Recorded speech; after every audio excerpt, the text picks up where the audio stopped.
আজকে বানাবো নেনুয়া বা পোড়ল দিয়ে একটা সবজি। আপনারা এটাকে কি নামে চেনেন আমাকে অবশ্যই জানাবেন। চলুন রেসিপিটা শুরু করা যাক। কড়াই একটু বেশি করে তেল দিয়ে তেলটা গরম হলে দিয়ে দিলাম পাঁচফোড়ন। পাঁচফোড়নটা ভালো মতো ভাজা হয়ে গেছে। এরপর একটা বড় সাইজের পেঁয়াজ কুচি করে জাস্ট একটু নেড়ে চেড়ে নিলাম। ভেজে নিতে হবে তেমন বলবো না, জাস্ট একটু মিক্স করে নিলেই হবে ওই 30 সেকেন্ডের জন্য।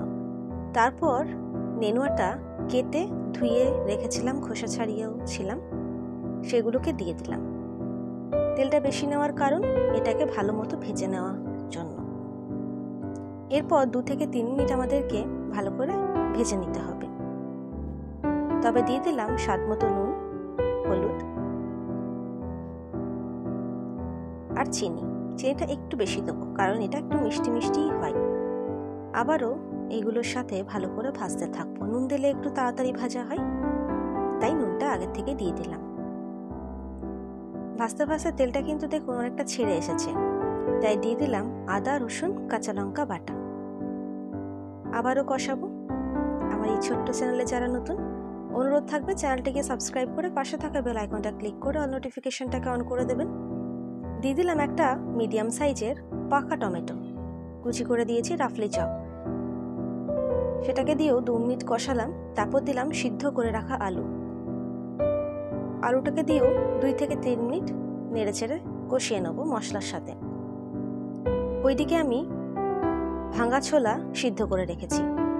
এখানে দিলাম জিরে গুঁড়ো আর কাশ্মীরি লঙ্কা গুঁড়ো, তার সাথেও কষালাম। যে ছোলাগুলো সিদ্ধ করে রেখেছি, মশলাটা যেমন কষানো হয়ে গেছে, একদম তেল ছেড়ে এসছে, তখন সামান্য একটু জল দিয়ে যেন নিচে পুড়ে না যায় সেই জন্য একটু জল দিলাম। আর ভাঙা ছোলাগুলো সিদ্ধ করা ছিল দিয়ে দিলাম। কোনো নুন হলুদ কিছু ছাড়াই সিদ্ধ করেছিলাম, আর সেই জলটাও দিয়ে দিয়েছি এর মধ্যে। এরপর এটাকে জাল দিতে হবে ভালো করে। যেটুকু কষা হতে হতে সিদ্ধ হয়েছে, বাকিটা এই জাল দিয়ে ভালো মতো সিদ্ধ করে নিতে হবে।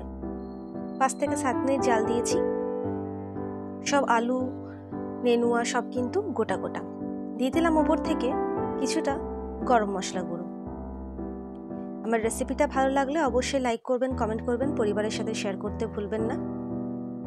আর বাড়িতে কেমন হয়েছে রান্না করবার পর আমাকে অবশ্যই জানাবেন। এটা রুটি, পরোটা বা ভাত যে কিছুর সাথে খুব ভালো যায়। চলুন দেখা হচ্ছে পরের ভিডিওতে নতুন রেসিপির সাথে। সুস্থ থাকবেন, ভালো থাকবেন, সাবধানে থাকবেন। ধন্যবাদ।